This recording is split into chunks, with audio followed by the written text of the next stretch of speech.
My name is Lorraine Bond, and I am one of the co-leaders of the 1 Million Rising Town Hall Committee, which is a mouthful.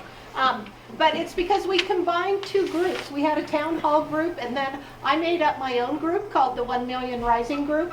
And Candace and I got together and decided we should work together to put on these town halls. This is our first one, and I think that the team that put it together, you deserve a hand. Really good job. Let's hope the next one goes as well. That's okay. So 1 Million Rising, who's heard of it before? Okay, about a third of the room. 1 Million Rising in 1 minute is this. It's the plan put out by the Indivisible national organization. It just came out last summer. It's a way to get people organized, to get people start thinking about not wanting an authoritarian regime and thinking about what we can do about it. The approach that they decided to take with it was to look at the pillars of government and talk about them, learn about them, but then figure out what we as citizens, that is, we the people, can actually do about it. How can we influence that? So that'll be something that we talk about at the way end, so you're going to want to stay with us through the whole thing. That's called the Courage Collectives. That's the action part of this meeting. So no one's allowed to, Lori, don't let them out the door early. They're stuck here with us. But so what we want to do is we want to educate you. We want to talk about what's going on in healthcare, how it affects us right now here. And I think a lot of us that are getting insurance bills understand how it's affecting us. But we also want to take your questions. So we have it set up. We have an agenda. We have a moderator right here. We have 3 panelists. And I'm going to turn it over to Candace. If you have more questions about 1 Million Rising, we actually have a 10-minute little video that you can watch, and we have a 30-minute video that I've made that you can watch. So talk to me and say, I want to learn more, and I'll tell you how to do it. Okay. So, can you run that? Thank you, Lorraine. I'm right in front of the lights, so apologize for standing in front of all of you. So our agenda is, we just did the introduction. We will do the panelist discussion where Sarah will be interviewing, and I'll introduce Jim in just a moment. Then we will go into a Q&A, which that's your participation, to your opportunity to ask these panelists questions, concerns that you have, or questions that you want to have them delve in further, anything that they are sharing with you. Lorraine, when we get to that point, will share with you how that is going to work. Then we'll get to the Courage Collectives, which is what Lorraine talked about, and we will then, at the closing, each table will have a spokesperson to share what their collective, what was the idea that they came up with. And so that's the agenda. The other piece is on your table. If you would please write your name and an email, and if you would print that legibly as best you can, so we can get back to you with other information. You said email was the best way you learned.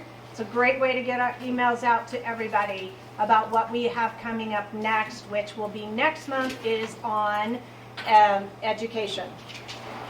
These town halls are happening every 4th Thursday of the month.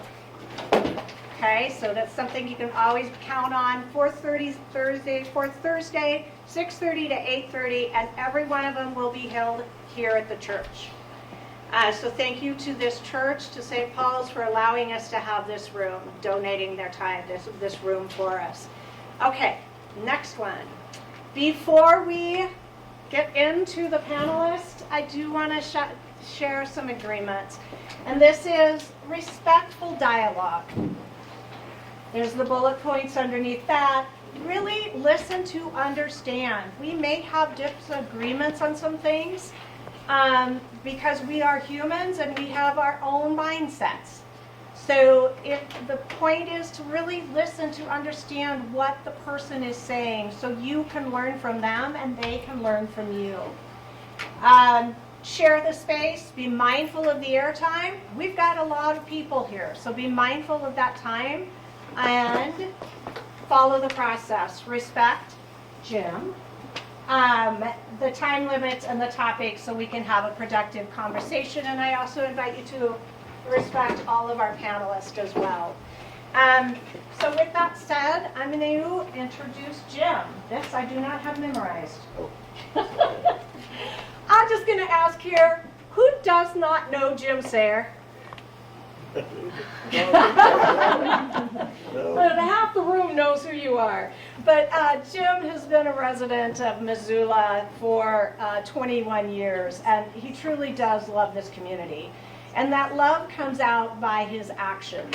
He has worked as a U.S. EPA. He's worked at the U.S. EPA and the D.C.-based staff as a D.C.-based staffer for a U.S. congressman and senator. I really would like to know who those were. He's also been an active member of many boards, including the Amnesty International, Montana Environmental Information Center, and Tamarack Grief Resource Center. Currently, he's, I love this, an occasional consultant. I think I'm going to start using that too. He is also a serial volunteer and fundraiser for all good causes, like that are for democracy, affordable housing, and people-powered transportation. I just want to give Jim a big thank you for donating your time and being here with us and taking this on. So I will turn it over to you. Thank you. Okay, hopefully this will work. I want to really thank Missoula Resist and the Indivisible Missoula because they've been driving so much of the work.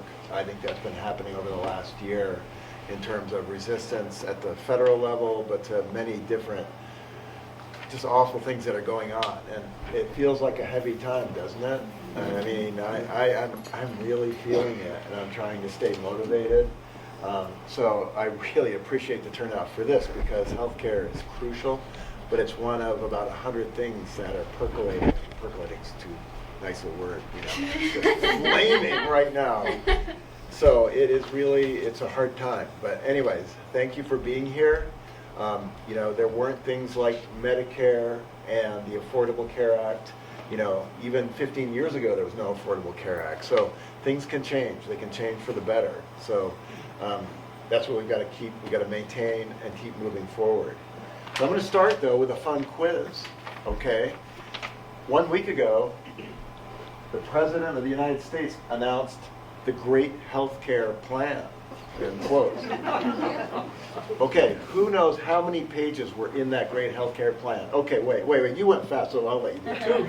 Nope. Anybody else? 0. Wait, what? 1. 1, you're right. Wow. Does anybody know how many words were in the Great Healthcare Plan? 350 words. 350. And the extended fact sheet is 825 words. So as one commentator said, there are days Trump writes more than that in his post on Truth Social.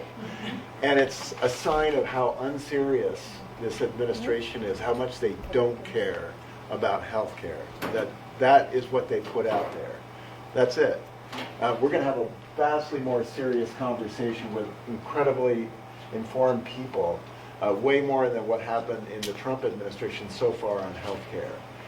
So I'm happy to introduce our 3 panelists.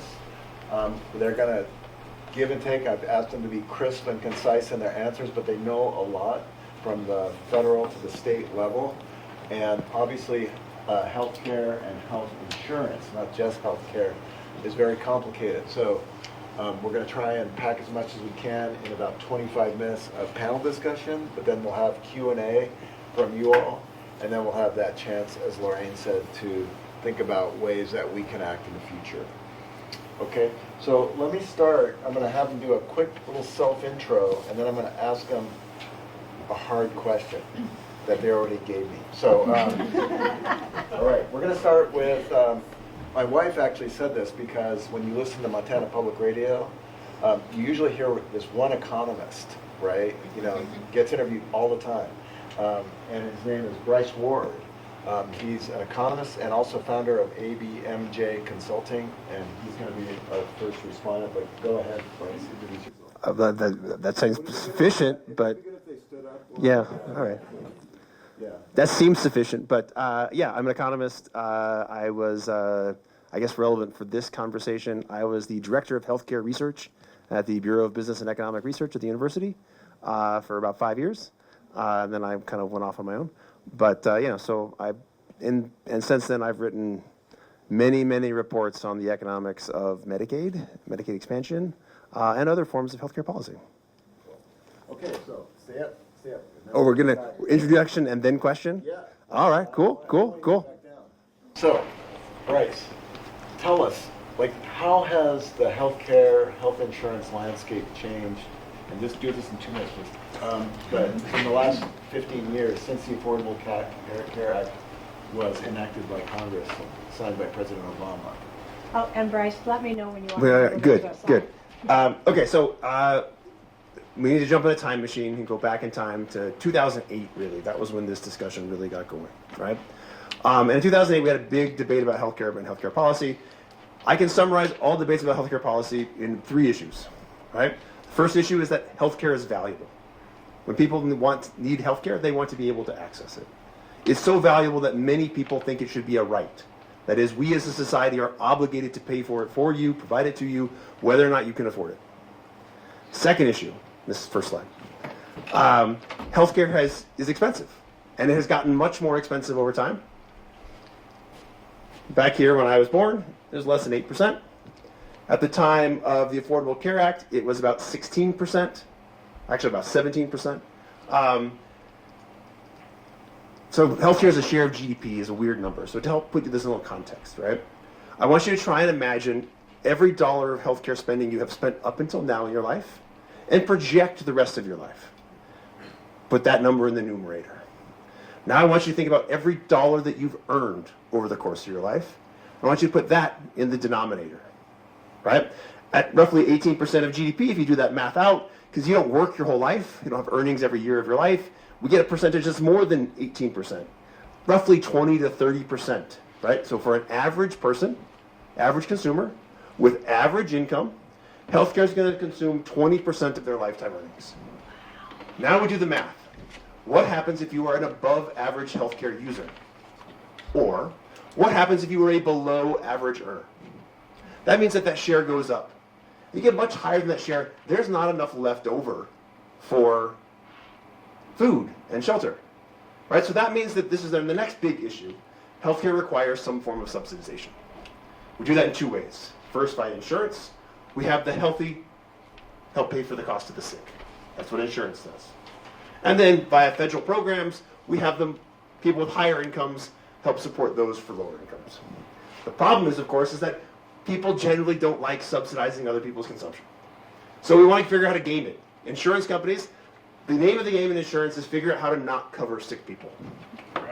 Right? What happens if I don't cover sick people? I can charge lower premiums. And more healthy people will come, that will keep my premiums even down lower. And I make more money. And the people that I'm served by are happy because their premiums are low. But we do that by not subsidizing, having the healthy subsidize the sick.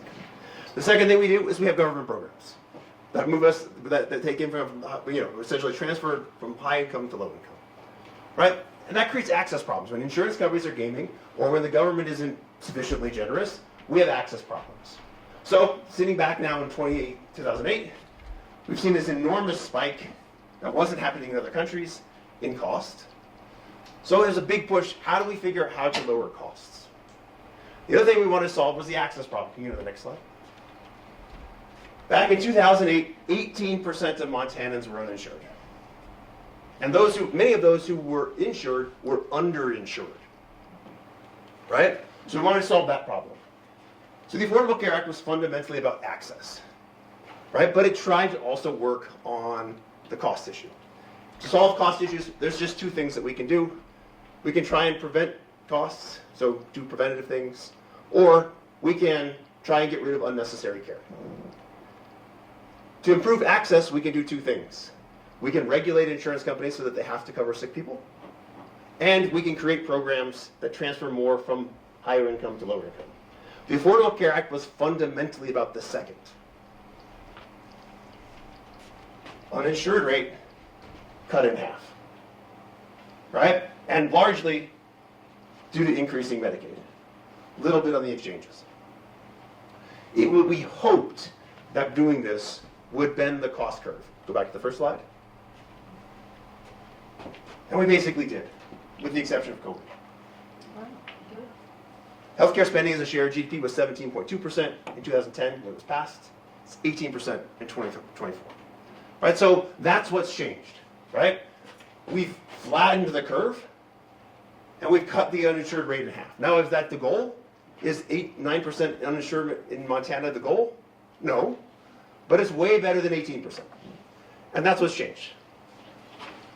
Took me 4.5 minutes, sorry. That's okay. That was a nice little primer. And actually, it's kind of like, that's actually positive, isn't it? I mean, we saw a change for the better, but now we're in a new zone where we've had this coverage about the enhanced subsidies for the Affordable Care Act. So, Olivia, Ryuta, first we're going to start with your intro. Great. So, please Great. I'm going to let us know start. who you are. I don't know if my timer starts now. No, Olivia it doesn't. Ryuta. I'm the Director of Population Health at the Montana Primary Care Association. I live here in Missoula. Cool. Okay. And why don't you Yeah. take us into the marketplace Can we go to and where we are with my Affordable Care first Act? and only slide? I didn't realize I could have two. Twice as entertaining.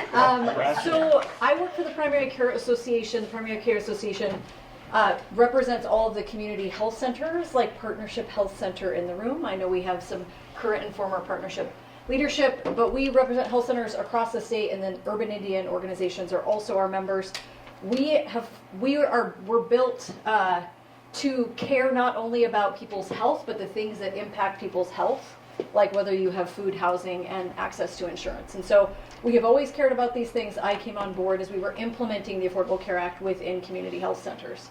As part of that, we have this program called Cover Montana that I had the pleasure of starting 12 years ago, where we are the current federal Navigator grantee. So we get a chunk of change from the federal government to help Montanans make sense of their health insurance coverage options, whether they qualify for Medicaid, whether they make too much and qualify for the marketplace, and then we refer for Medicare. And then we talk to a lot of people who are like, I don't understand what insurance I'm offered, what I qualify for, what my options are. So we do a lot of what we call health insurance literacy, which is just helping people make sense of health insurance, because healthcare is complicated. It's more complicated than one page. And then once you're actually using your health insurance, it's quite complicated. I should say also that the most qualified people in the room, and I'm sure this room is, many of you in this room could do this presentation, but folks who have chronic diseases or who have survived things like cancer are probably the experts if we're actually talking about health insurance, because you've had the pleasure of fighting with your health insurance company for a long time. So we've been talking about enhanced advanced premium tax credits a lot lately. How many of you have called somebody about the enhanced advanced premium tax credits expiring? You mean in Congress or? Yeah, or anybody. I mean, your cousin, anybody. But, No, anybody, yeah. right. So we've never talked about tax credits so much in the time that we have implemented the Affordable Care Act, but we came into 2025. There has been what feels like to me like a tornado of things happening around healthcare, and it's very hard to tell where one thing starts and the other thing ends.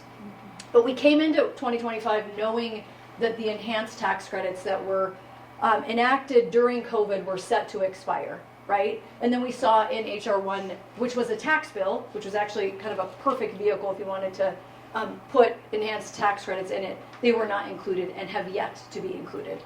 So I just want to talk about kind of what the impact of that looks like. I'm just going to talk about our data. So we get a grant and we help people enroll in marketplace plans.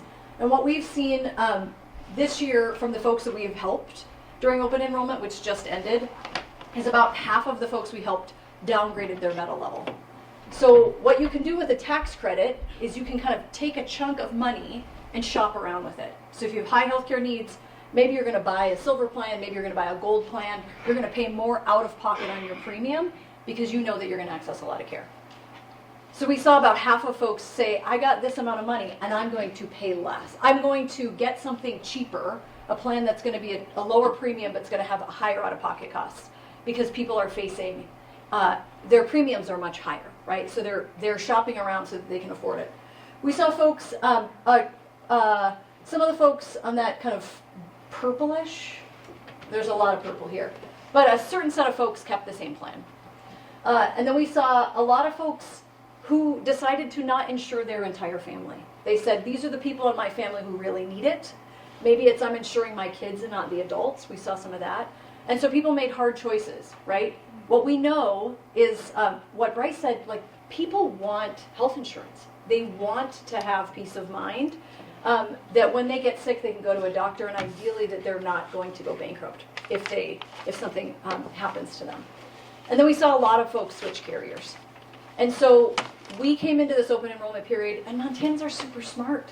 They want health insurance, and they're doing everything they can to make sure that they still have health insurance. But what we're seeing is a lot of folks coming out of this open enrollment period, right? Our enrollment numbers are only down about 6%. That's not the final number. We will know more. But we know that the plans that they were able to afford are not as good. They don't have they don't have as much value as they might have had in years past. So I went in. Did I ruin it? No, you didn't. You were That was supposed to ask me great. a I mean, question, and I just kind of went into my question. No, we're doing great. And We're at 5 minutes, though. I That's can okay. pause. okay, why don't we come Yeah, back with okay. Andrea, because we're going to have more time to talk. And I want to say we're completely just discarding the old format, but this is great because we're getting good intros and overviews from each Go of with these the flow, experts. Jim. What? Go with the flow. Yeah, I am very much. So I want to introduce Andrea Schaefer, a true Montanan, and she is a policy analyst with Montana Budget and Policy Center, which many of you know. It's an amazing nonprofit here in the state. So please introduce yourself further and take us away on what you guys are doing on healthcare issues. Montana. Totally. Well, I did give myself a much easier starting question than my two counterparts. I'm Andrea Schaefer. I'm the health policy analyst at Montana Budget and Policy Center. I am on week 11 of this new position, so I do have note cards, so cut me some slack. So a little bit of what I'm going to talk about is connected to what Bryce and Olivia already mentioned, but I kind of wanted to talk a little bit more broadly about who does Medicaid cover, who does Medicaid expansion cover, and what does that larger kind of ecosystem look like that they fall into. So you can see traditional Medicaid there with that really tiny font that you can't really read, but that is 0 to 25% of federal poverty line. That's traditional Medicaid, and it didn't cover people without kids. And then you see Medicaid expansion kind of fills that gap up to 138% of the federal poverty line. And the ACA subsidies start at 100%. So you can see between that 25% and 100%, there's a pretty decent gap there. So that was kind of the intention of Medicaid expansion, and that's kind of why it comes in to be a big part of this conversation. And now this next graph that I have really shows, again, with font that you can't really read, especially from the back of the room, but it shows what portion the federal government pays for these programs and what portion Montana pays. That's a really big part of the conversation when we're talking about these cuts and how much money Montana is able to draw down from these programs. So traditional Medicaid, the federal government pays about 62% and Montana pays 38%. That's mandated, so that's why it's a higher portion that Montana pays. Now, Medicaid expansion, that is optional for the state of Montana. So in 2015, we fought to pass Medicaid expansion. We continually reauthorized, and last legislative session, we took off the sunset. So that means that it's not going to expire. So now we can get a little bit more into the meat and potatoes of Medicaid expansion for our organization. But you can see on Medicaid expansion, the federal government pays 90% of the costs for Medicaid expansion.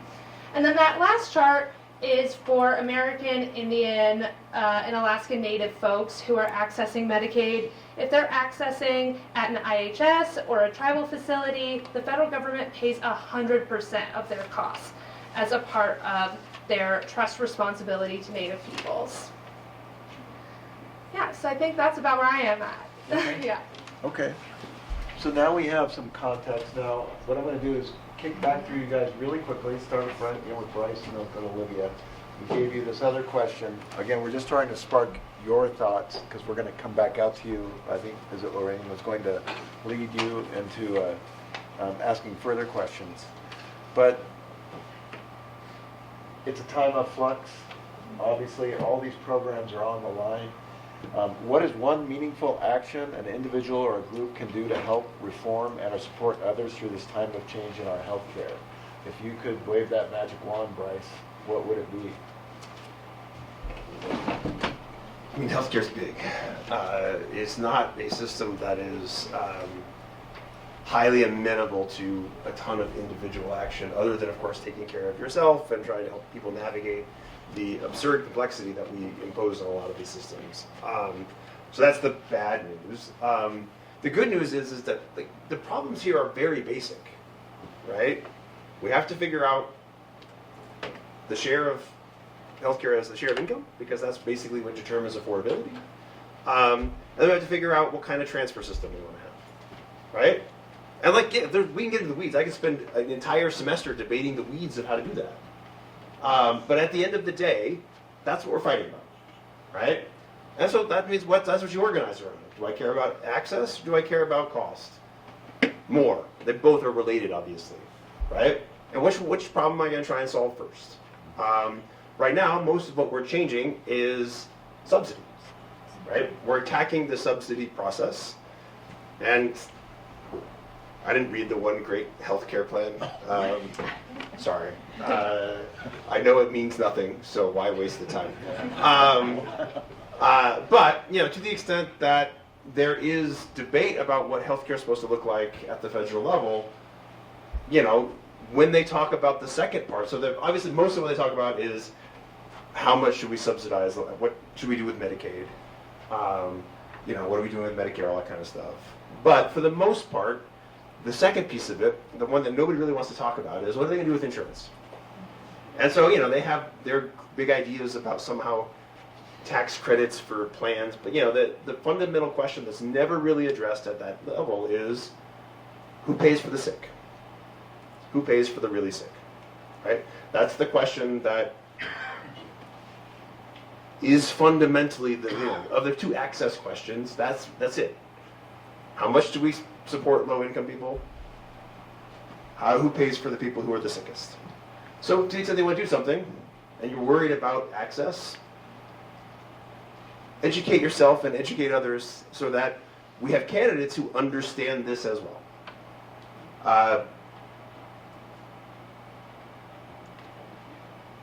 I will abstain from editorial comments on the quality of our politicians.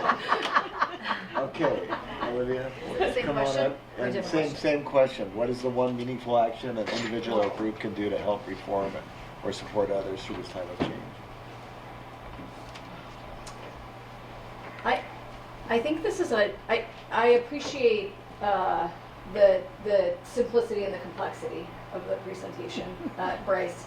I think that if you talk to people, if you talk to Montanans, if you talk to your neighbor, people want the same thing. Like, we want to know that we can go to the doctor when we're sick. We want to know our doctor. We want our doctor to care for us. And it doesn't have to be a doctor is the wrong word, a provider, right? We want to have a relationship with a primary care provider. We want to not worry. And because we know also, I'm curious what the economic data says, but in all of the organizing that I've ever done, when you talk about healthcare, we're all going to be sick at some point, right? Nobody's going to not be sick. I mean, maybe a few of us will live a lovely life and fall off the roof and that's it. But most of us not, right? That this is mutually, we have to come together and we have to have a system that takes care of all of us when we are at our point when we need the most help. And for most of us, that point will come. And so I think the action has to be, we have to tell stories. And it seems really simple, but I think that facts are wonderful. I think that there's a lot of misinformation right now, so it's hard to tell what is fact and what is not.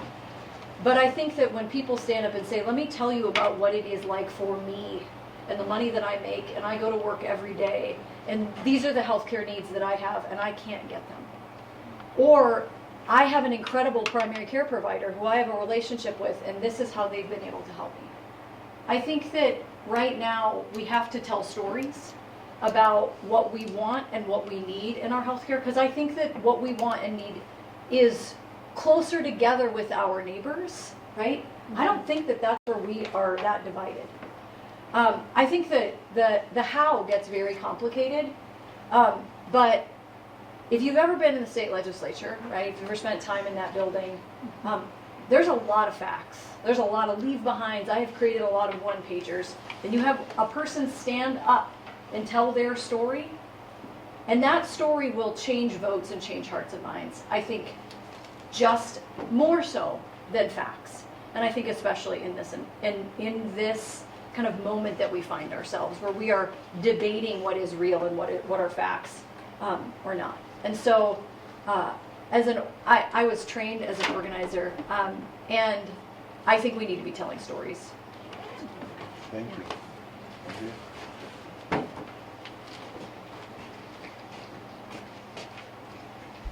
I'm going to talk a little bit about my perspective of growing up in the middle of Montana, 15 miles outside of a town of 300 people.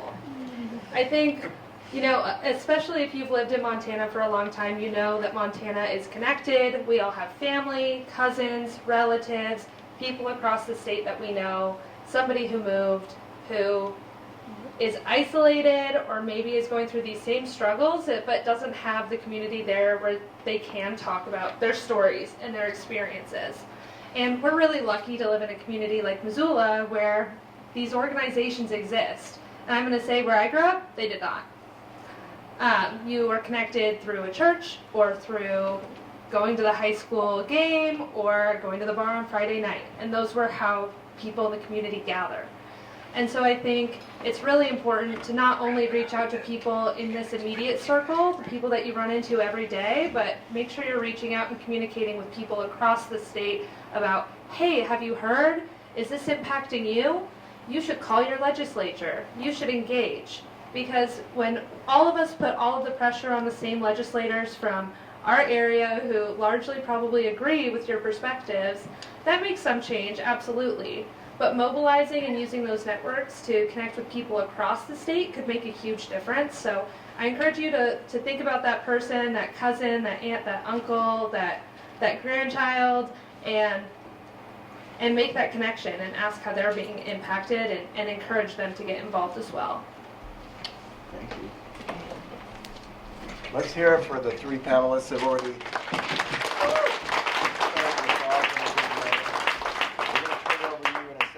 For questions and answers. Lorraine's going to explain how we're going to do this. It'll be similar to City Club here in Missoula. But I just want to say this is a solvable problem. I mean, as Bryce showed us, 16, 17, 18% of our gross domestic product is spent on medical care. This is like double what most other developed countries spend. And we get worse results, too, in terms of lifespan, health span, infant mortality. All of these critical metrics for health in our society are worse than all these other countries. How can this be? And it takes us to possibly solutions within the silo of healthcare, but I did read this to the panelists earlier because last month there was a little viral exchange on social media, as there is, but somebody had posted something saying, the latest World Happiness Index came out, and Denmark is the top country. And how can this be? How can Denmark? It's so gloomy and gray there. And a fellow from Norway, who's an artist, by the way, responded by saying, you guys in the USA are obsessed with the tax rate, but you ignore the life rate, L and R capitalized. If you add your taxes, plus health insurance, plus co-pays, plus tuition, plus daycare, plus retirement savings, you are paying way more than we are. We just pay one bill and get everything included. You are paying 5 different bills and getting nothing. We aren't socialists, we're just better at accounting.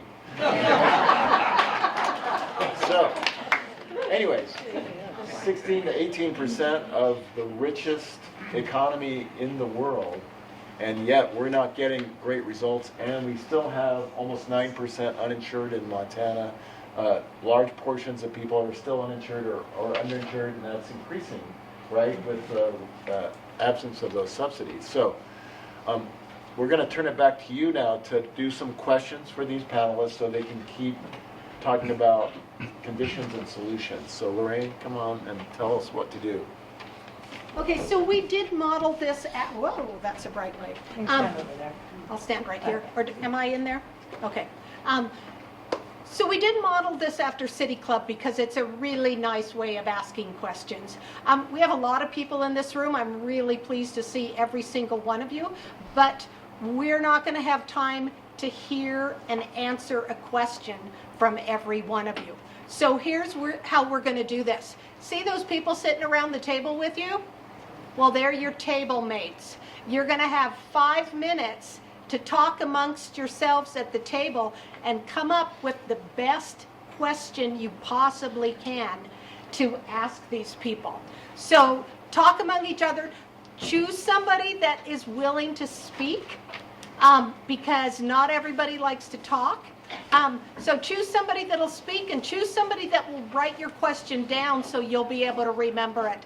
But starting right now, you have 5 minutes to come up with a really good question. And if you have extra time, come up with 2 questions because we might end up with that much time.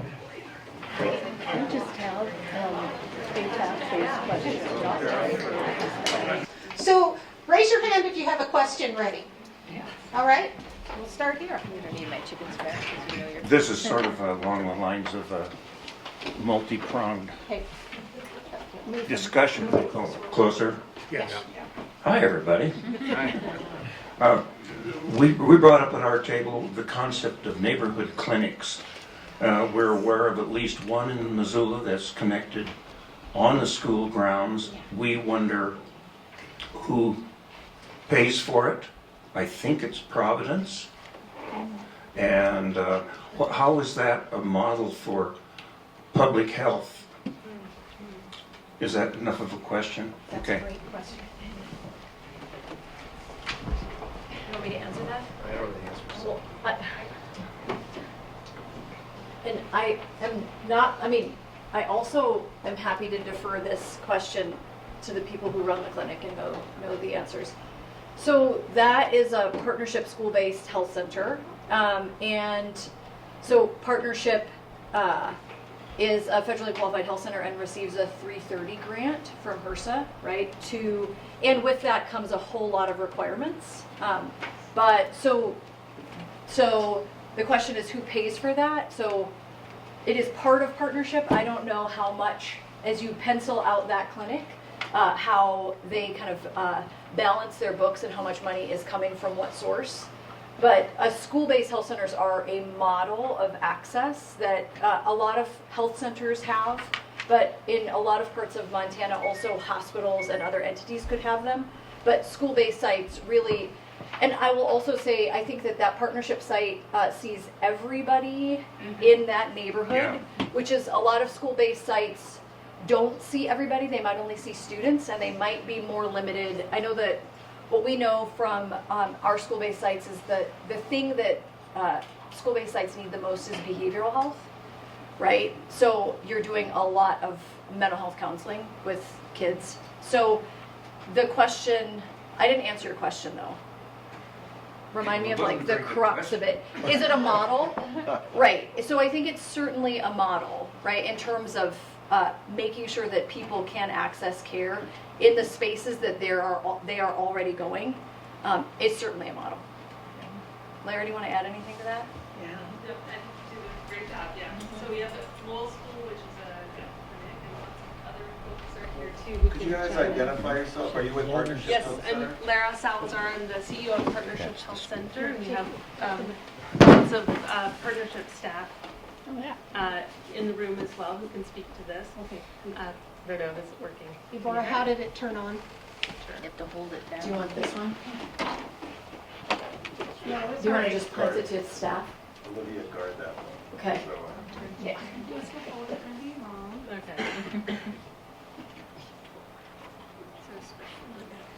Special.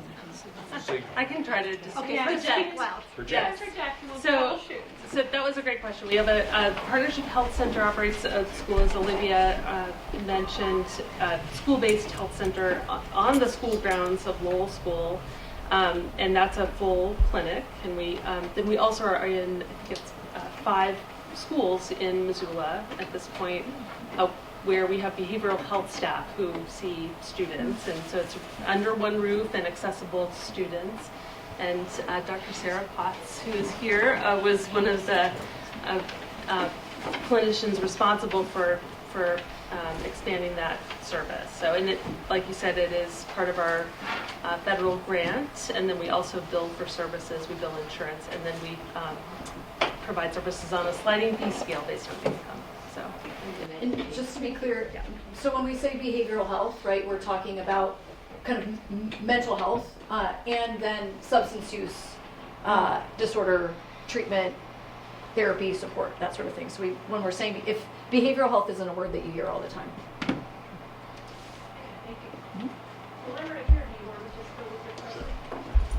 Speak loud. I'll project loud. Our group immediately involved a thing and said, how do we start to influence universal Medicare or Medicare for all structures so that we can have our legislators actually start moving in that direction? Because the way we look at it, it seems like a no-brainer that we're the only civilized society, for quote civilized, at this point, that does not have a universal health care. And so that's our goal. That's the question. who's going to go first? How do you create a single payer system? Single payer. Yeah, good luck. That's I mean, it's not like it hasn't been around for a long time. It's not like we're not aware of how it works and what it does. And yet we don't have it. And honestly, I don't think we're close. It polls well as a high level concept, but once you start putting in details into it, the polling falls apart. Maybe a fifth to a quarter of Americans really support true single payer. So I don't know how you get to true single payer. There are well-known advantages and disadvantages. What are the disadvantages? I mean, the main disadvantage, it all depends on the exact system, right? There really are longer wait times in Canada than there are in the United States for certain things. Certain things that people like to access. You have politicians deciding the budget for the entire healthcare system. What do they want to fund? What do they not want to fund? How much are we going to allow? And then how much can we negotiate using the big advantage, leverage, one single payer, means that doctors don't get to really charge what they want. They get to accept the price that we tell them to take. Monopsony power is great when you wield it. Not so great if you're on the other side of it. But you still have a budget. You still have people fighting about it, and that basically determines what's available and how long you have to wait for it.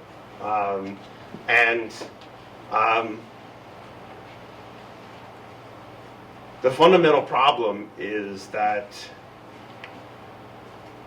healthcare in the United States mostly works if you're employed and affluent.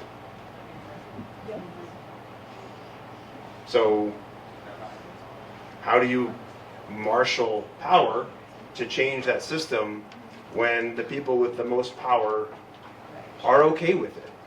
I'm not a politician. I don't have answers to those types of questions. I'm just an economist.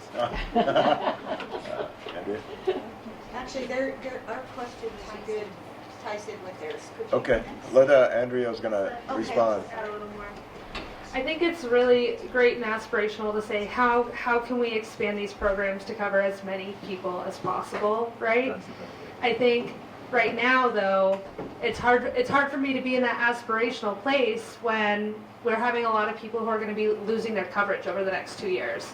You know, the One Big Beautiful Bill Act had a lot to do with the marketplace and premium tax credits, but it also is implementing some really big changes to Medicaid coverage, especially for the Medicaid expansion population. And some of that's going to bleed out and impact other groups because, right, the same staff who are processing those applications are going to be processing twice as many redeterminations. So that's going from 12 months to every 6 months. 96% of people who are on Medicaid expansion are either working or should qualify for a exemption, whether that's being a caregiver, being blind or disabled, being in school. And so when you look at the estimates of how many people the state actually estimates are going to fall off of the program over the next 2 years, it's 15,000. So that's almost 10% every year, when only 4% of people should arguably be getting caught up in that number. So I think really like focusing on how can we defend the coverage that we have for the people that are currently on it, and then as we fight those small battles, more momentum could be built towards how can we actually improve access? How can we get more people who are eligible onto these programs? Does you want to answer? Okay. Go for it, Let's Lori. go ahead with your question. Okay, so I'll stand up because I'm little and I'll project better. So our question is about kind of in relation to, you know, if we're trying to move towards something better like a universal coverage, are there examples of nations that, because we all started out, maybe there's something particular about the United States, like the attachment of employment to the access to healthcare, insurance, but are there compelling examples of other countries that have made this change that will help inspire our politicians and our public to believe it can actually happen, instead of feeling like this is just an impossible Rubik's Cube we'll never solve?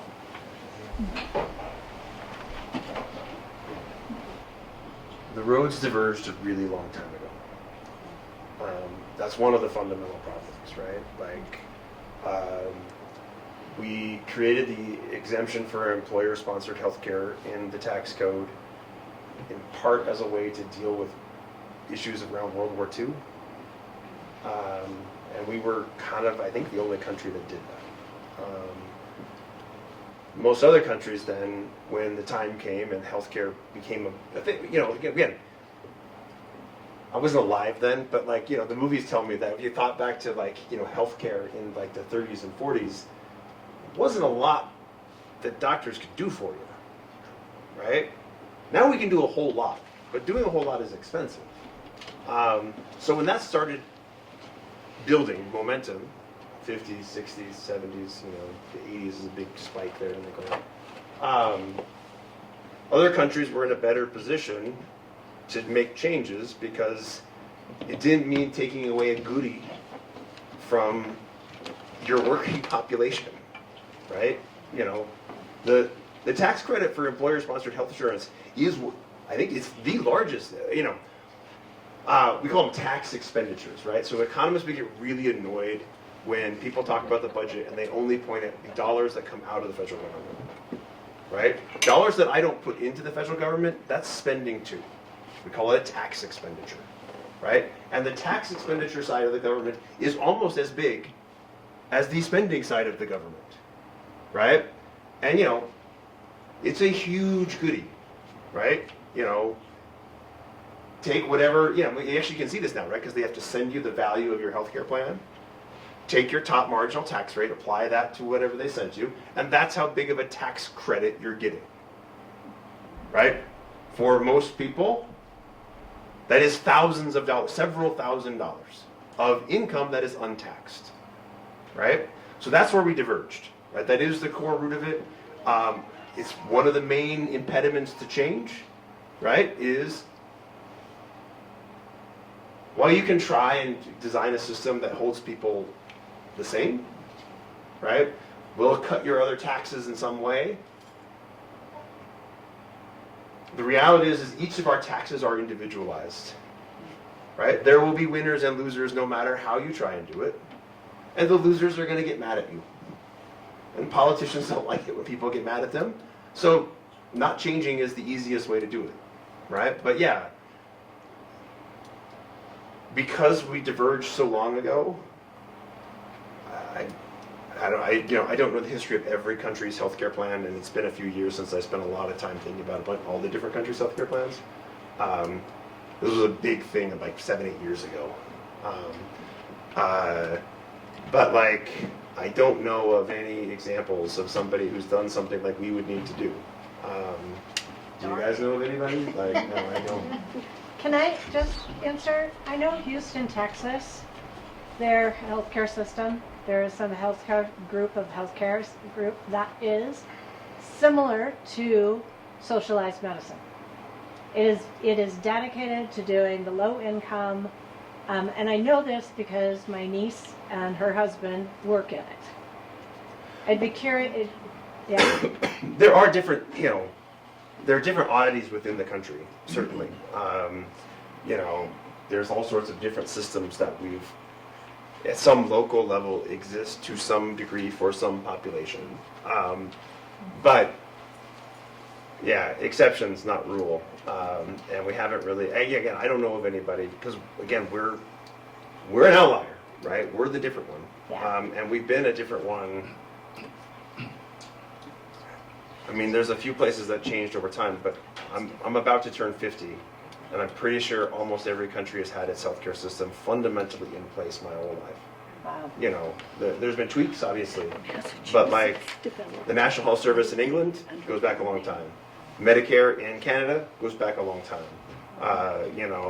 There's just hasn't been a whole lot of fundamental innovation across countries, right? They tweak, change, modify, but like single payer, socialized medicine, private insurance base, there's not a whole lot that looks like us and that's changed much in decades.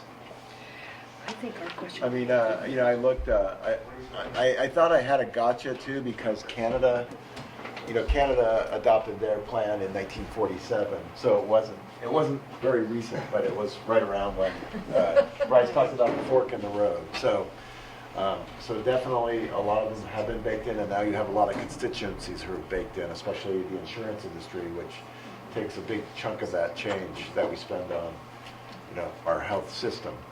So it wouldn't be easy, for sure. So let's go back to another I was question. going to say, we'll go next, because it ties into what they were just talking about. Okay. Okay, you can do that. Do you guys have a question? Sure, yeah.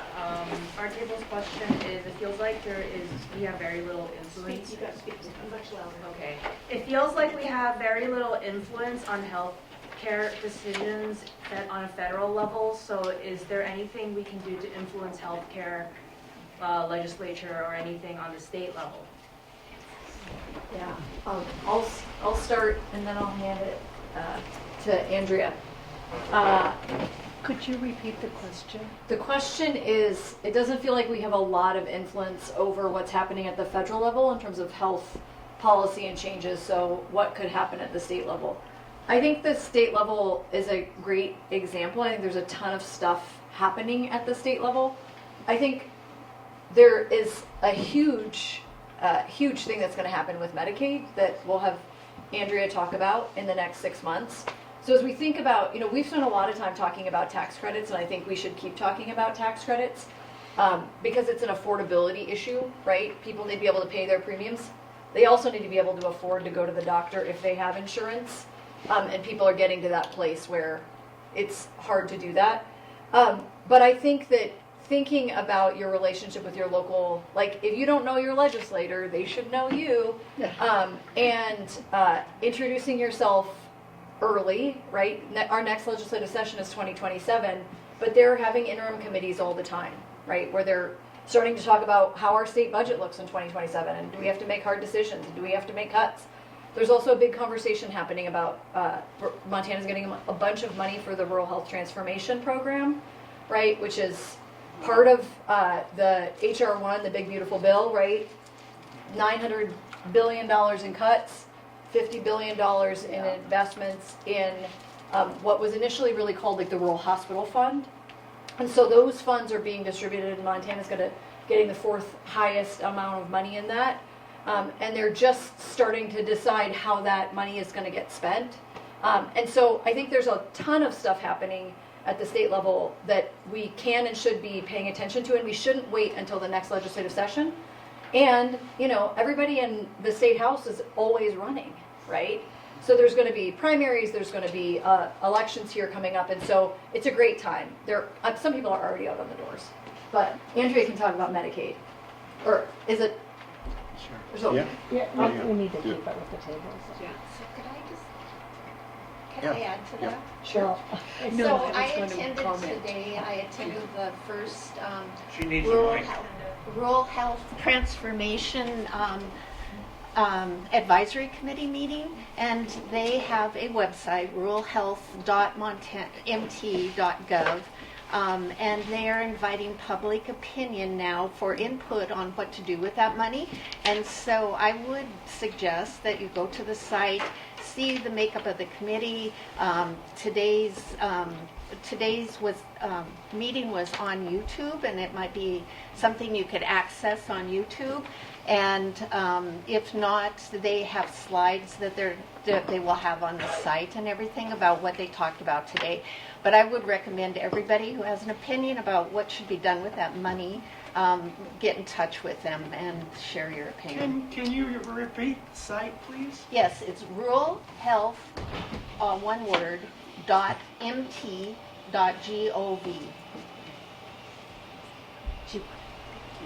Awesome, thank you so much. That's very helpful. There are lots of great places to put input in, and I think another great one, there's Children, Families, Health and Human Services Committee, and one of the nice things about that interim committee specifically is they actually have an open public comment section. For most legislative committees, anytime you're giving public comment, it has to be related to something that is on the agenda. But they have an open section of anything that falls under the purview of the committee. So I think that's also a great opportunity, even if they're not talking about the things that you care about, you can make them listen to you talk about the things you care about. And I appreciate the question because there is a ton of variance in how different states administer their Medicaid programs, their Medicaid expansion programs. And Montana historically, as far as administratively, has not done the best job. We had one of the highest rates of disenrollment for the unwinding. The unwinding was during the public health emergency. We couldn't take people off of the Medicaid rolls. So then there was a period of time where they had to reassess everybody, and we had one of the highest rates of disenrollment. We disenrolled a lot of children from that program. And so I think that's a good example of, there were some states that disenrolled much fewer people than the state of Montana did. So as far as HR 1 goes, what are things that the state can do to create less harm to people who are on these programs?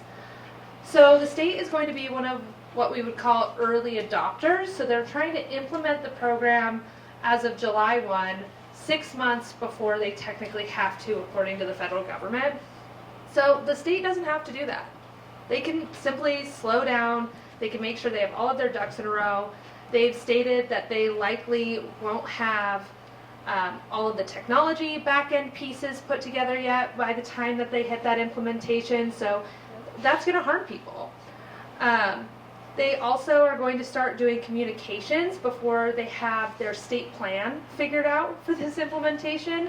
So how much detail and good information do you think could be in those communications if they don't even know what the state plan is going to say or what is going to be approved by the federal government?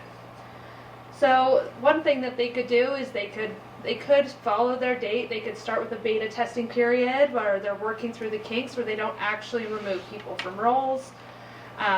They can automate exemptions. So there's different types of data that they could pull in. They could look at claims data through the Medicaid system and say, oh, you've had this code for different medical equipment related to blindness.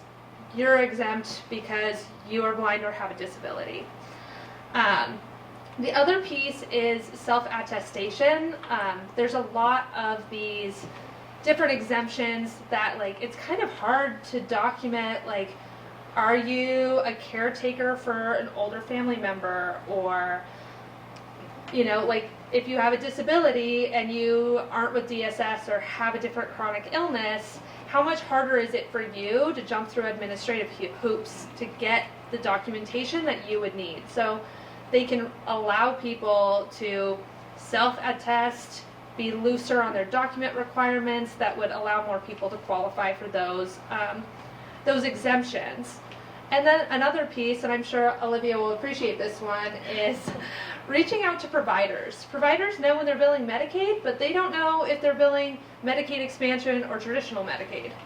So why don't we let doctors know which of their patients are going to be impacted, and when they come in for their regular appointment say, hey, this is going to impact you, like these are some of the things that are coming down the pipeline. And that also helps with the continuity of care.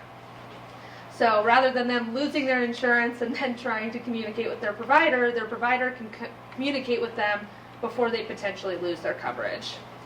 And then the last piece is just transparency about what's working and what's not working.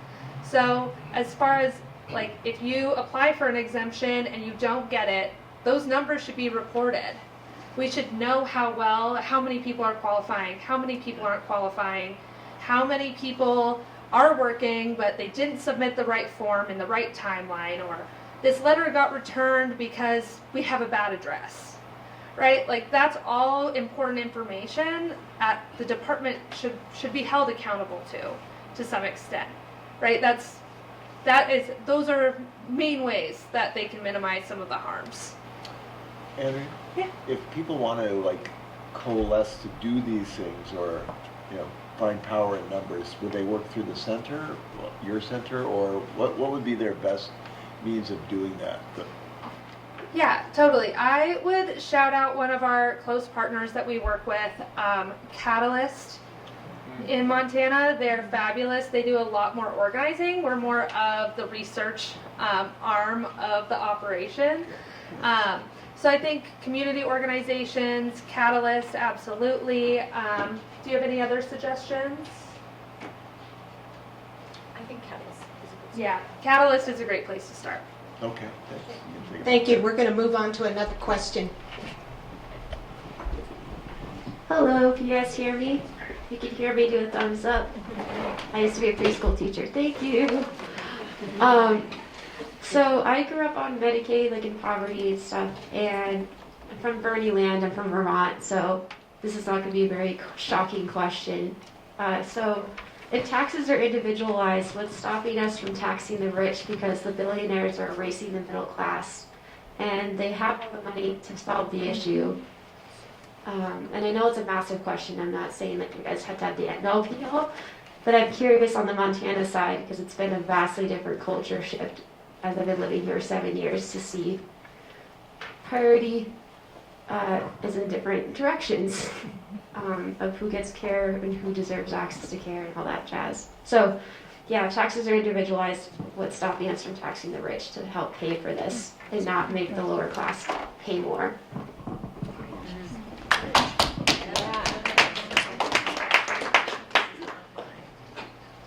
I mean, politics. I mean, like, again, if you have enough power, you can change taxes. We've seen that. Right? We have massively lowered taxes for the past 7 years. And actually roughly 40, yeah, 80s, went up a little in the 90s, down again in the 2000s, up a little, then down again. But yeah, I don't have any, I'm not a politician. I can't tell you how to build coalition. I can't tell you how to build power. I can't tell you how to exercise that power in the halls of the legislature and with the executive. But I can tell you that's what it requires. It requires that, somebody say, we're going to tax you more, and then be able to pull it off. Yeah,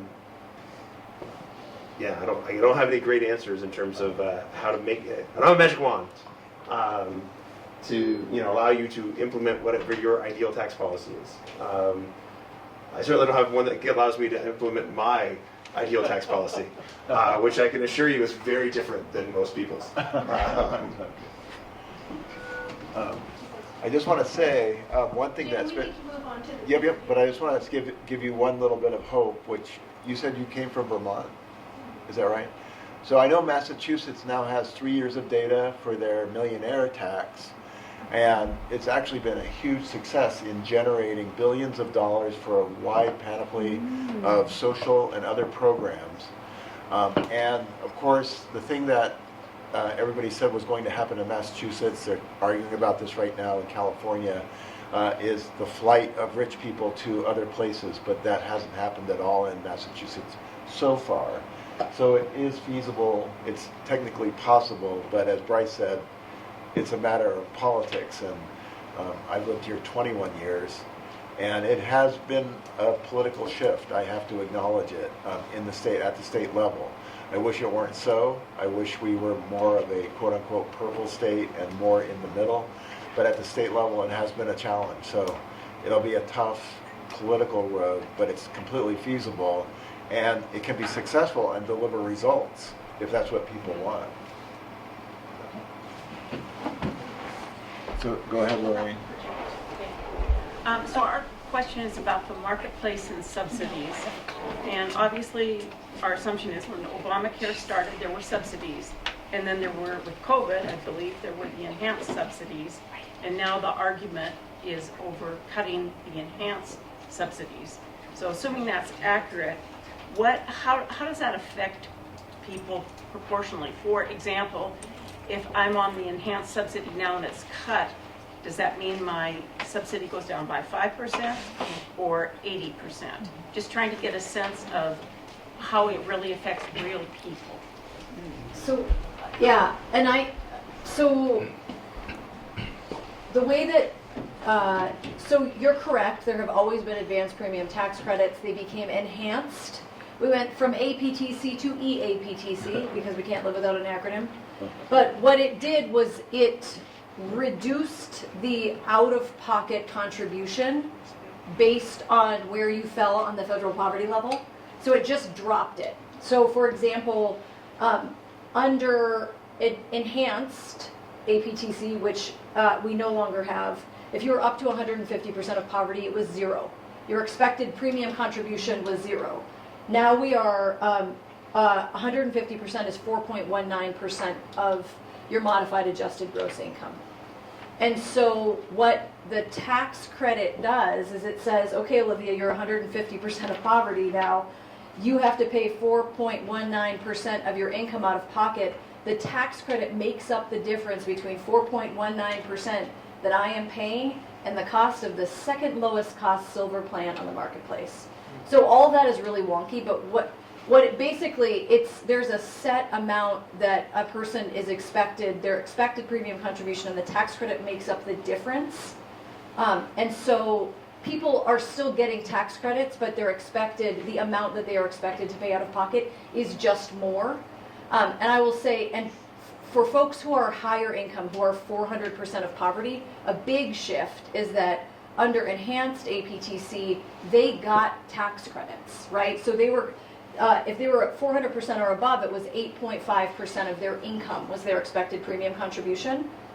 Now there is no limit, right? So it doesn't matter if it's 15% of your income, right? You don't qualify for tax credit. So the changes from enhanced to just regular certainly impacted folks across the spectrum.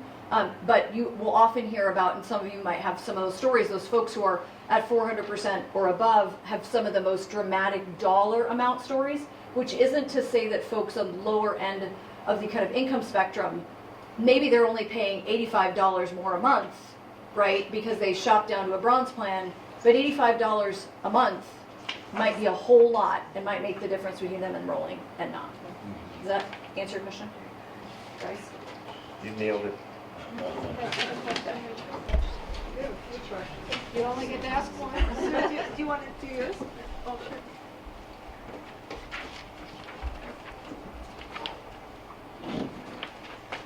Is there, We don't have a mic, you're gonna have to project. oh, I thought I saw them. Well, we had it for a minute. This is regarding the money from, I think I found the word here. You were talking about the rural health transformation, is that what it is? So with focusing on rural America, and I assume helping the political base too, how does it play out? Is it actually going to be effective for rural America? Or is it papering over it to make it sound like it will be? And also, where does that leave non-rural America? And I assume that's blue states or blue parts of whatever, and it just seems, well, like you're saying, it's political. It sounds political. Can you repeat the question? Can you Yeah, paraphrase please, the I'm question? sorry. Can you paraphrase?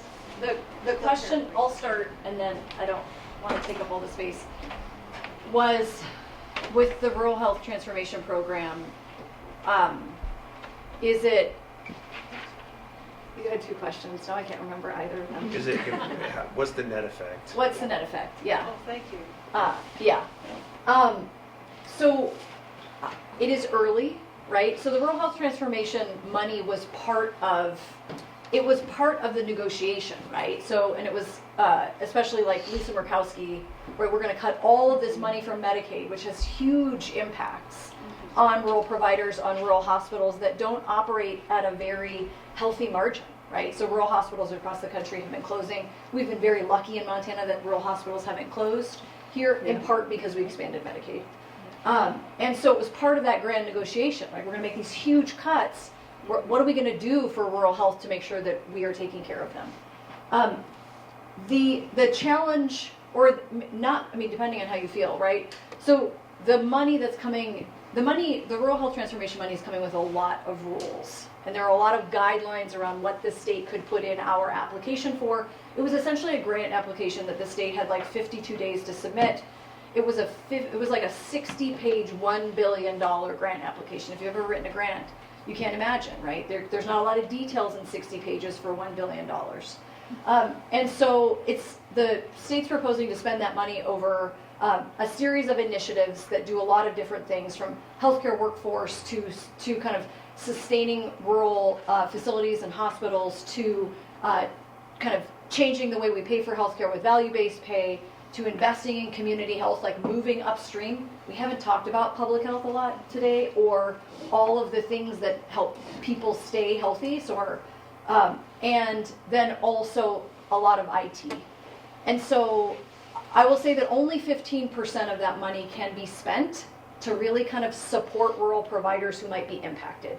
So right off the top, this isn't a pool of money that is going to go to rural providers to mitigate the impact of the cuts that we saw in HR1, right? Like right off the bat, it's just, they're doing two different things. And so if you listen to that meeting, I think that there's a lot of exciting things happening in there, right? There's a lot of ideas that you probably like. I think the challenge at the end of the day is that we're going to be doing a lot of exciting stuff at the same time that we're going to be cutting Medicaid really deeply. And so how can we transform rural health if we're making drastic cuts on one side and then kind of investing in really interesting and exciting ideas on the other side? It's an inherent challenge of kind of what is happening with that. So, do you have more good news? Okay, why did you ask? Did you get your question? They still have one. We still have one. Yeah. Well, the top of our flyer talks about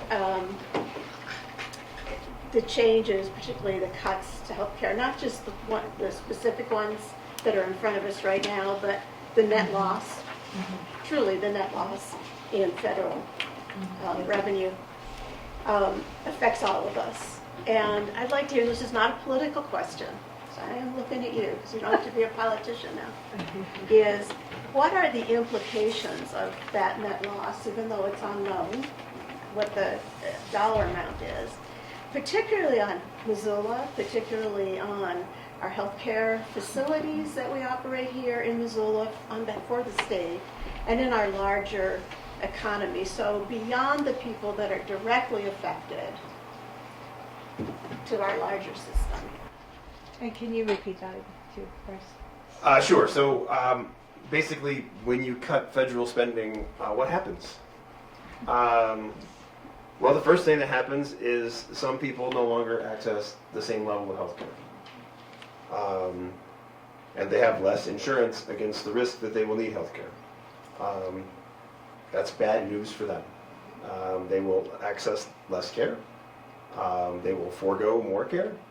And one of the more interesting findings that came out of all the research, Medicaid expansion was really neat because the Supreme Court made it optional. It means that we actually understand what Medicaid expansion did at a much higher level than normal, because we could compare what happened in states that expanded Medicaid to what happened in the similar states that did not. Right? And so individual financial health was substantially improved. Right? Like credit scores go up. And don't think about what people don't think about the value of a credit score, right? I mean, it was in the tens of millions of dollars, the value of the higher credit score to people.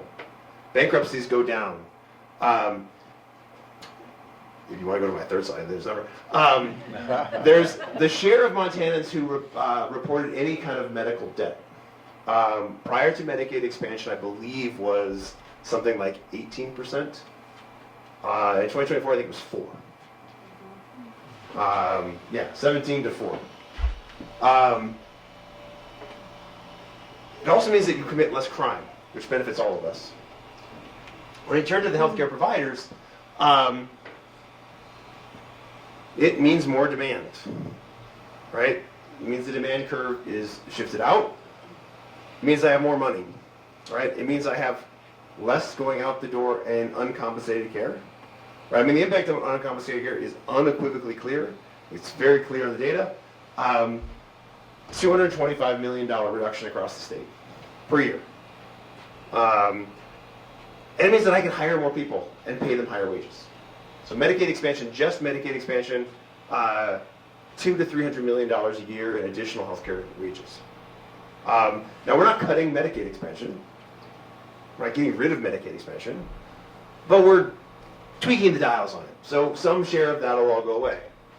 Of course, when you put money into a healthcare system, that money then ripples through the rest of the economy, and it supports, eventually roughly $500 million of income statewide.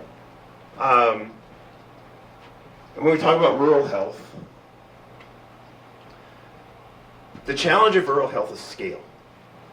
Not enough people to support providers. So that means not enough money to support higher levels of care, specialty care, whatever it is. So when you dial money back, right, that just means that providers that could be viable under what we had a year ago become less viable going forward.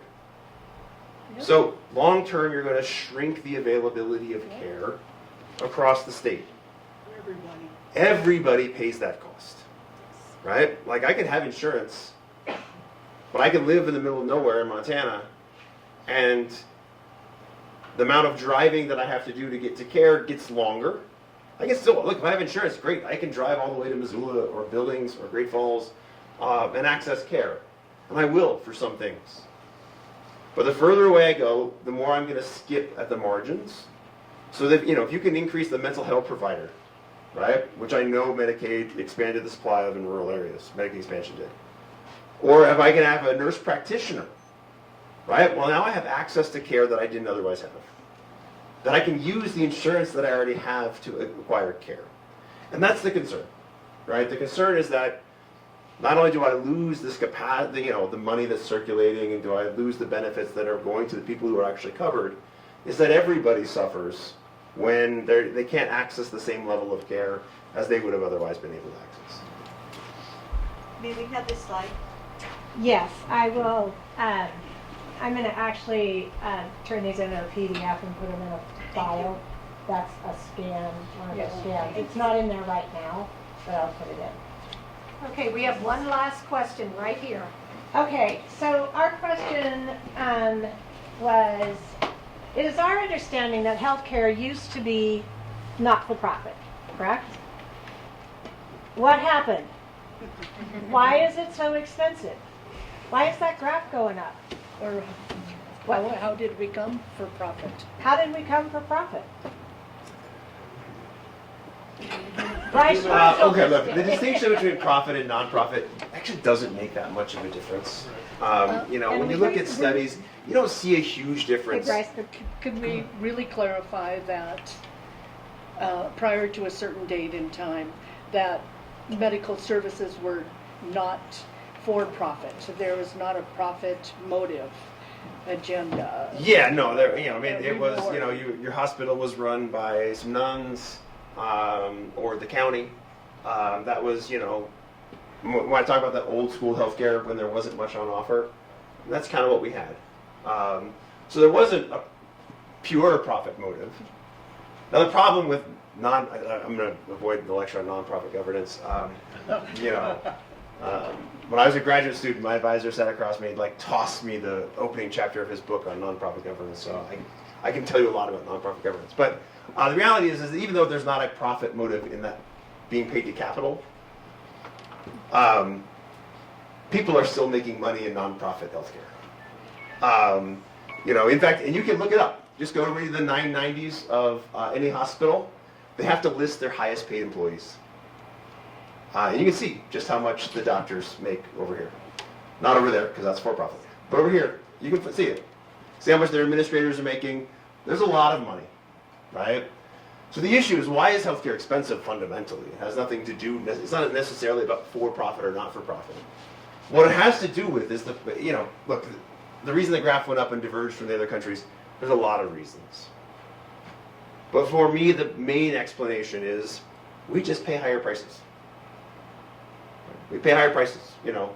I don't know if they still do this, but there was somebody who put out a report every year, which is literally just chart after chart after chart of what does it cost to do this procedure in different countries? What does it cost for this pill in different countries? And they all look the same. Low bar, low bar, low bar, low bar, high bar. Low bar, low bar, low bar, low bar, high bar. Right? Furthermore, they go up at much faster rates. Right? I used to know this fact off the top of my head.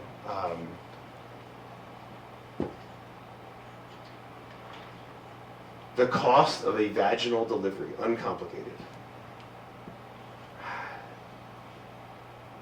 When I was talking about this 7-8 years ago, I believe at that time, it was $15,000, and it had increased 4 or 5 times over the course of like 20 years.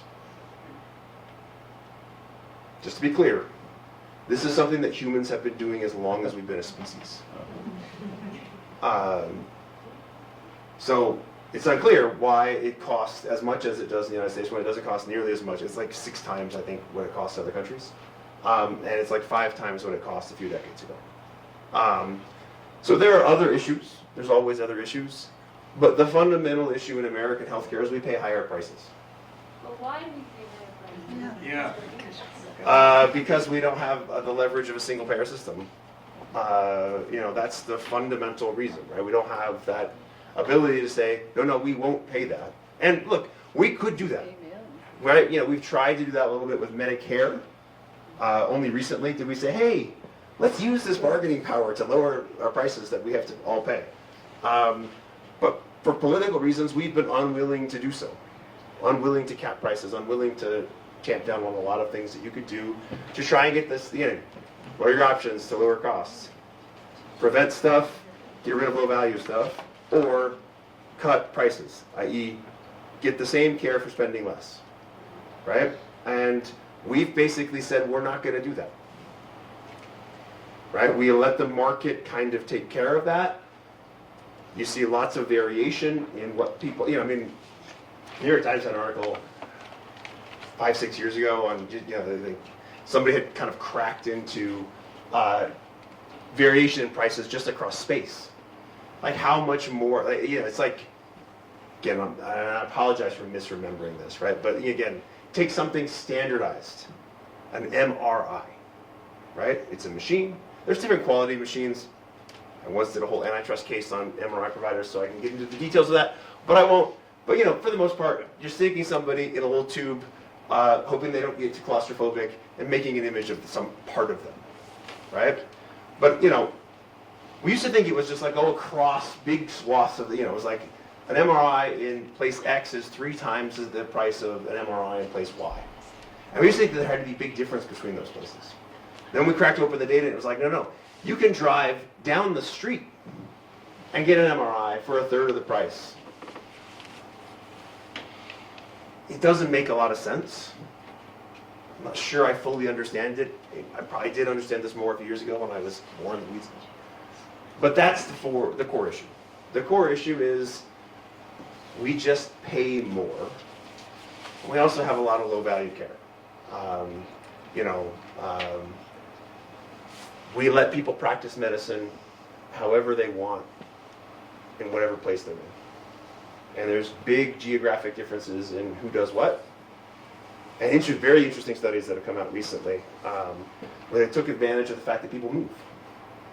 To say, hey, what happens when I move from a place that treats people like me like this to a place that treats them different? Do I have a different outcome? Doesn't. You can go to some place that's treating you intensely for whatever you have, or a place that's not treating you very intensely. It doesn't seem to make a difference. So we have a lot of care that's not producing a lot of value. That's another storm. I think that's more uniform. But the big thing about this that's different is we just pay higher prices. From The Economist. Thank you. Thank you, all three. We are now going to move into the Courage Collective. Before I get into what Courage Collectives are, I want to share with you this quote that helps me every day. When this administration came into power, this is what I ran across.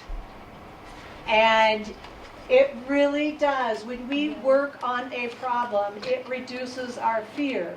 It doesn't matter if it's moving slow, moving quick. We're working on it and we're trying to figure it out. And that's what we are doing here at Indivisible. And that's what we are doing with Courage Collectives. So action relieves anxiety. And I hear so many people say, I am scared. I am worried. I don't know what to do.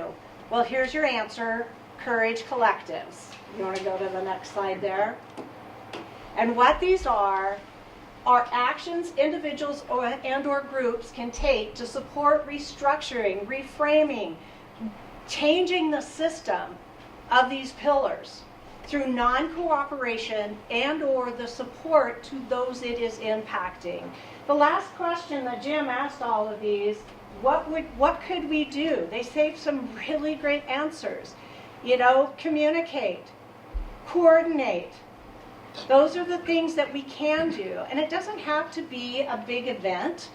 I look at this 1 million rising town halls. This is a Courage Collective.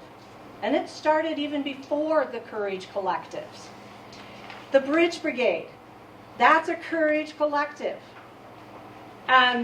What Meredith is doing with elections and introducing candidates and showing the films about how our elections are being suppressed, that's Courage Collective. Now, it doesn't have to be as big as this. I was in a meeting last night with Indivisible, Lorraine and I were, and one of the gentlemen that's in that meeting was a healthcare provider, a retired doctor.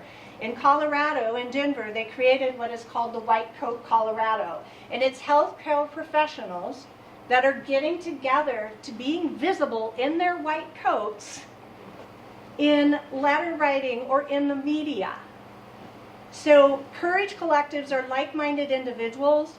It can also be people that are in the same profession, such as healthcare or attorneys, that way. And that's the Courage Collective. So, if you can go to the next slide. What you're going to do is, as a group table, we were hoping to give you 10 minutes, but we have run over time, so you're going to get a few less minutes than 10 minutes. But if you can go to that next slide there. you're going to get together in groups and you're going to talk about, you're going to brainstorm, what are some courage collective ideas that you can do. One of the things that I recommend though, we have so many concerns right now. That is Trump's administration. Fire, fire, fire, whack-a-mole, whack-a-mole. They're all over because they think we're going to get tired of it. But if we can divide up, what is that word that we said light hands, it was Meredith, light hands make many, many hands make light work. That's what we need to do here with these courage collectives. And so think about your concerns with healthcare and bring it down into what can I influence and what can I control. Because you can't influence and control everything that's in that circle of concerns. So bring it down into what I call baby steps. So with that said, brainstorming, please go crazy. Just be a kid for just a few minutes. That you can do anything in the world, what would it be to create that courage collective? So just start coming up with the ideas, and at the end, a spokesperson will share at the table. We hope we have time to do that. So I'm going to give you 5 minutes here to brainstorm this. Come up with one idea, and then we'll share it out. And if others want your idea, then come to talk to that person. Okay? 5 minutes. What's that? Everyone does that. What? Say what? It says health team. That's a good one. And we're the ones that put together the Medicaid and SNAP. Brainstorm right there. It's up there. Brainstorm and come up with one. So, who would like to go first on sharing one idea? A lot of conversation going on. Were you talking about Courage Club? Yes. Okay. I channeled my rage. Can we have some quiet, please? Well, I channeled my rage and my despair over the 2024 election into monitoring the Montana State Legislature, which I had been doing, on the periphery for 30 years. But I was stunned at the flooding the zone. And one of the things were all of the tax giveaways, which I know they have been doing for years. And I think they're setting us up with the high property taxes, which are killing people, so that they can justify a sales tax. So what I'm going to spend my energy on, my anger and my despair, is looking at the tax system of our state. And there were innumerable tax bills that were passed last year that benefited developers, benefited corporations, benefited the wealthy. And so I would like to kind of expose that. So that's going to be my journey for the next 6 months. Next. Yes. I always think writing letters to the editor of the newspapers is a good idea for trying to, no matter what the issue is that you're really pissed off about or something. Yeah, so writing the letters, getting a group of people together to write letters, or yourself, it's time in the calendar, this is what we're going to focus on. Yeah. Great, thank you. So we're going with the two-pronged approach, education and elections. So you can join the Missoula Resists Health team, and Pam is very involved with that. They're doing a medical resource guide and a lot of other wonderful things. Also, we have a midterm election coming up where we can elect better representatives. At Indivisible Missoula, we are going to be doing an endorsement process, and we're going to be asking these candidates, what are they going to do about healthcare and other issues we care about. We also have the opportunity to get dark money out of our elections in Montana, the Montana plan. Everybody should have this on your table. That something we can do in Montana this year to help get better elected officials. Which will eventually, hopefully, lead to health care. Exactly. Yes, right, thank you very much. Yes. I don't have a mic, so I'm going to stand up so you guys can. Yeah, and it's hard to, Yeah, it's a thing. Oh gosh, now I'm perceiving my boss. Can one of you help and re-speak? Yeah. Yeah, sorry, I was overthinking myself. I have autism, so I can perceive also this is fine. Anyways, so, in a perfect world, I want to do the two-in-one deal. Perfect world, we create accountability systems so that when we are politics, when we say it's just politics and not we're forgetting about the people. And so we create accountability systems for the people to actually pay the taxes that they're supposed to be paying and then not cause a trickle effect to make other people pay more. That would be great. I don't know anything about that, but I just think that would be great. Public servants are supposed to serve us. They're supposed to listen, and speaking their language It's like its own world. Oh goodness, this is a funny situation. Yeah, they're paid to. They're supposed to serve us, so they need to listen to us, speak their language, but also don't like compromise your own being to do that, and not take purple-ish answers of like we can't please everybody when we all want the same thing.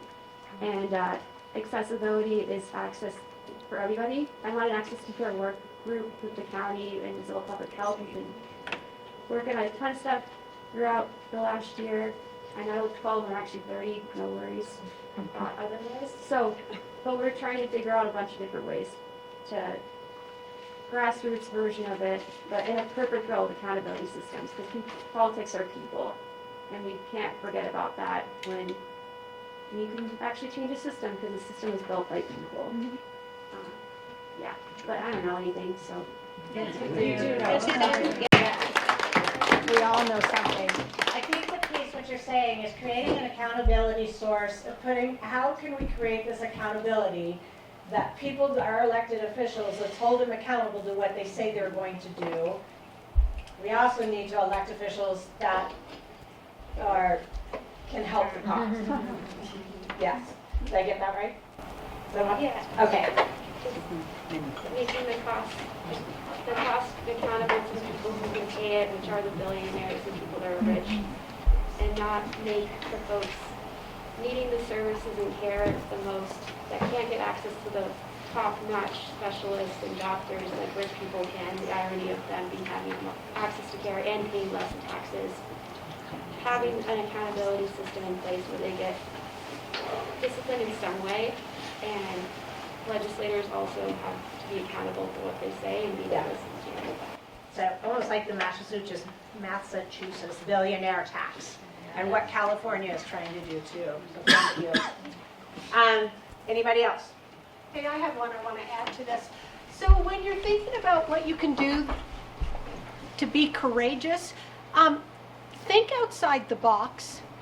You don't have to. I have a group of friends that organize, and they call themselves the Artists for Democracy. And they have designed a billboard, and so far they've put it up in 2 different places. One is on the way up 93 going up Evero Hill. There's one there, and they just placed the second one outside of Corvallis because they're targeting places in the state where there's red voters, and it's really funny. I should have brought it with me. They have a big poster of it. But it's Trump leading the way with the 4 Montana representatives holding bags of money where the money's falling out of the bag, because that's what they're in it for, is just for the money. So when you're thinking about these things, you don't have to think, oh, I can only do this. Think about what gets people's attention and what's creative, because it's creativity that kind of feeds us also. And then I will add one. There's where did I write my notes? Stories. Stories connect people. There is a neurological connection when people tell stories. It draws you in. It brings in your emotions. And another piece is, there's the, tell us something. What is something that we can do that is around storytelling? If you're good at that, these are things, we need more volunteers to help out and to organize these things, to be small, to be big, whatever you want it to be. But we need more people doing these. So continue to think on that. Reach out to any of us if you have thoughts, how you want to help. Meredith is a co-leader within Indivisible. And I don't know if Meredith, you want to stand up just to, this is Meredith. We have a meeting on Monday, our general meeting, the 26th from 5:30 to 7. We are going to be talking about, with our endorsement process that we're going to be doing, establishing the values of Indivisible Missoula, like what's important to us, what do we want to see out of our elected representatives. So it's going to be a really important meeting to establish those values. We'll talk about the process. We'll hear from our working groups, and what else? Where is it all meet? Oh, the library, sorry.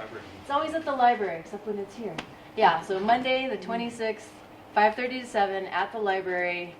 I can't remember whether it's A or B, but it's going to be an important meeting. And then, we'll be doing a whole process with the candidates. And it's going to be really interesting because we've got a lot of, I think, at least on the House side, some pretty interesting candidates who might, who have a chance to beat Zinke and who might be really good. So, yeah. So, just one moment.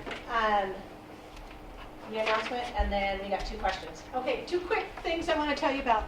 Visibility Brigade, if you know anything about it, we're on the bridge, the walking bridge over Reserve by Brooks.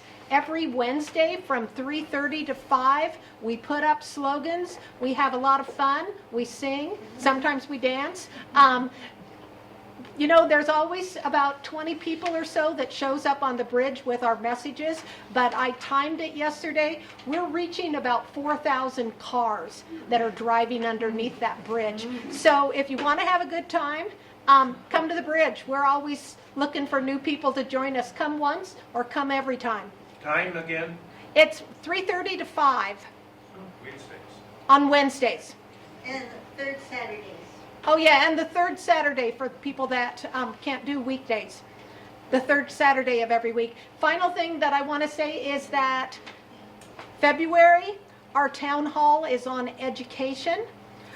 We have 3 different speakers. We have the superintendent from Missoula Public Schools. We have the director of special resources at Hellgate Elementary, and then we have Grace Decker, Grace Decker, who is an early childhood expert, and Denise Juneau, who most people know as a fantastic person, is our moderator.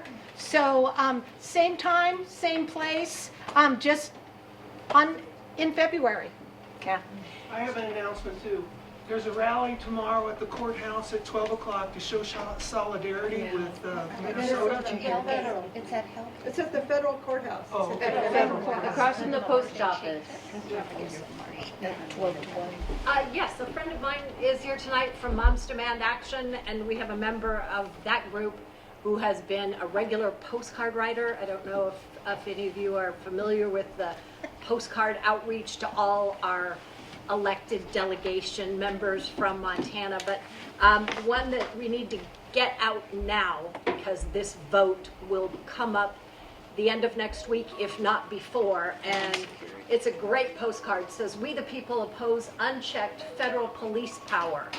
So it's, if you want to take a couple postcards, you write one, give one to your neighbor, your friend, whatever, and you have to pay for a stamp, and we can get you the address to send them to. In fact, I think it was on the table here somewhere, wasn't it? I gave it to you. So do you want to leave those at the chair, the pew there with the address next to it or something? Yes. That people can take a screenshot May I of it? suggest you take 3? And then there was another question. Oh, I'm sorry. May I suggest you take 3, draw a line down the side here so that you can, one side can be used for addresses. And the 3 are for Dane, Sheehy, and Zinke. So it's all about ICE in Minneapolis. Don't forget Downing. Don't forget Downing. Just because we live in Missoula doesn't mean he shouldn't hear from you. Yeah. Okay, you had a question over here too. Just a comment. This group has been doing a lot of very good things for a long time, but I have a lot of frustrations with it because it assumes it's fundamental that American society is run on laws. And I'm sure that we believe that our governmental system was set up that way, but the laws are not being observed. And they are not being observed in action from the top down through our state and up to the federal government. There's a kind of a, I don't know if everybody here knows about geology, it's just got a big flip-flop in the same kind of issue, not just political. We always believed that increment did it. A little bit here, a little bit here, be persistent, it's wonderful, it's necessary, it's fundamental to a political organization, to society's community. Supposedly, geology went through thousands and thousands of years as the basic assumption. And then they discovered that there were pivotal events that flipped things, that changed the system quickly. And that had to do with something that was initiated somewhere along the line, either through the natural forces of the world, or there was some impact of a specific species. We're in that moment. Yeah. The laws are not being observed. I worked all spring last year lobbying the legislature. I worked with 5 different organizations this last year to try and accomplish something, but the laws are not being observed. So show up. Yay. Participate in the catastrophic movement that makes it possible to make the shift back to, I hope, a democratic society, which at the moment we are not. Thank you, Bruce. You could not have said that better. Please, thank you. Please make sure that you have signed this, put your name in here, because I did not upload those PowerPoint slides. And I need to get to that, but you can go ahead and if you would please sign these, I will email them to you. Thank you. Okay, as a PDF, because that QR code expires tomorrow. It's a freebie. I got to figure out how to do a freebie that doesn't expire. So that's it. Thank you. Thank you. Susan.